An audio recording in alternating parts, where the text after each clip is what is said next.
एक सेठ ने अन्न सत्र खोल रखा था। उनमें दान की भावना तो कम थी, पर समाज उन्हें दानवीर समझकर उनकी प्रशंसा करे, ये भावना मुख्य थी। उनके प्रशंसक भी कम नहीं थे। थोक का व्यापार था उनका।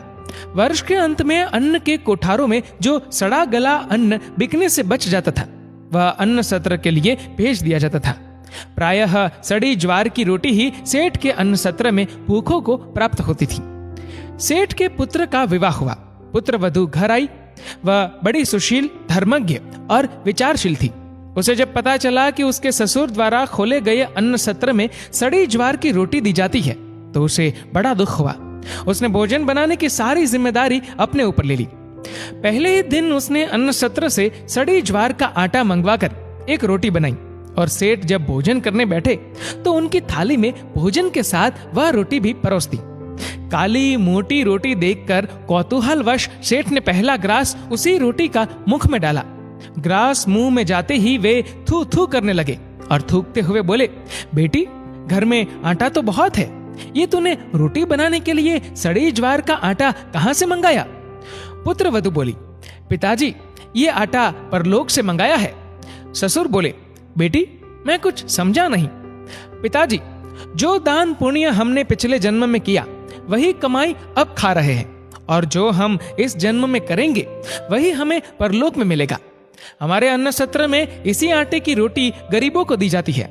परलोक में केवल इसी आटे की रोटी पर रहना है, इसलिए मैंने सोचा कि अभी से हमें इसे खाने का अभ्यास हो जाए तो वहां कष्ट कम होगा।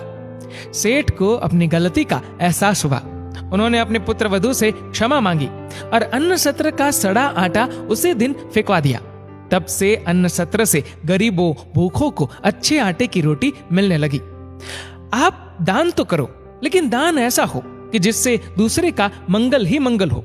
जितना आप मंगल की भावना से दान करते हो, उतना दान लेने वाले का भला होता ही है। साथ में आपका भी इस लोक और परलोक सुधर जाता है।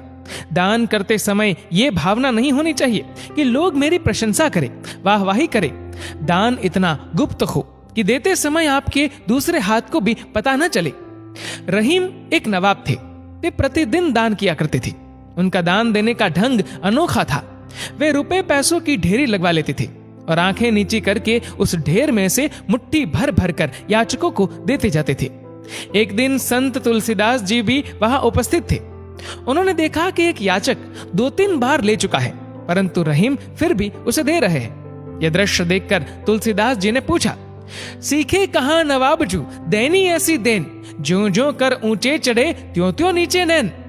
तब रहीम ने बड़ी नम्रता से उत्तर दिया, देने हारा और है जो देता दिन रैन, लोग भरम हम पे करे या विधि नीचे नैन। असल में दाता तो कोई दूसरा है जो दिन रात दे रहा है। हम पर व्यर्थ ही भ्रम होता है कि हम दाता है, इसलिए आंखें झुक जाती है। कितनी ऊंची दृष्टि है, कितना पवित्र दान है। दान श्रद्धा, प्रेम, सहानुभूति एवं नम्रता पूर्वक दो। कूद कर, जल कर, खींच कर मत दो। अहम सजाने की गलती नहीं करो।